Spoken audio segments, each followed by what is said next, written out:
O Senhor também ali na Cidade Santa, que é Lagoa Santa. É Santa, é uma maravilha, né? O Marcelo fica lá também, não, né? Pastor Marcelo? Não. Mas ele é seu lá, não é? Marcelo? Não, ele é de Pedro Porto. E o senhor está com a família? Estou com a família. Família, por favor, para me conhecer a família do irmão, minha irmã. E a família hoje é a esposa. A senhora está poderosa, está valendo pelos filhos. E é verdade, porque a vida dele é a senhora. Né? Eles estão bem-vindos aqui, igreja? Amém. Seja bem-vindo. E Curvelo também. Aqui está o pastor Edson. E com ele está também Diácono Eduardo e a esposa, meu filhinho, a filhinha também, né? Eles são bem-vindos aqui, igreja? Amém. Comigo também está aqui o pastor Ivan, que é o nosso presidente da comissão de ética, e está também o pastor Jaci, que é o gerente financeiro. Eu gosto muito dele. Eu gosto muito dele, eu gosto que ele fica perto de mim, né? Ele não tem dinheiro, mas se tiver ele ajuda, né? De Jesus tá. Também está conosco o cooperador, irmão Jean. E também está a esposa do pastor Jaci, irmã Nilvânia, que veio conhecer a terra. Aleluia. Também está a esposa do pastor Ivan e a filha. Está evangelizando. Essa menina gosta de evangelizar. Também está a irmã Lúcia e a irmã Beth. Chegou aí? A irmã Lúcia e a irmã Beth. Eles são, pastor Denilson, o que eu consegui trazer dali, né? Também está a filhinha do irmão também. Você já está evangelizando, você sabe disso, né? Eles estão bem-vindos aqui, igreja? Sempre bem-vindos, em nome de Jesus. Eu gostaria de saber se aí embaixo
das crianças de Alves e das crianças daqui de Congonhas do Norte também.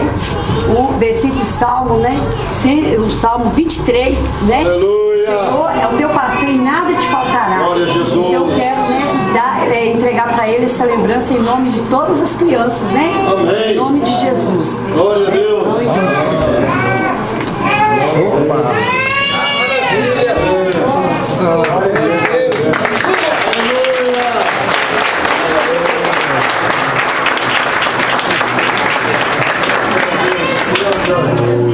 Oh, bonita aí.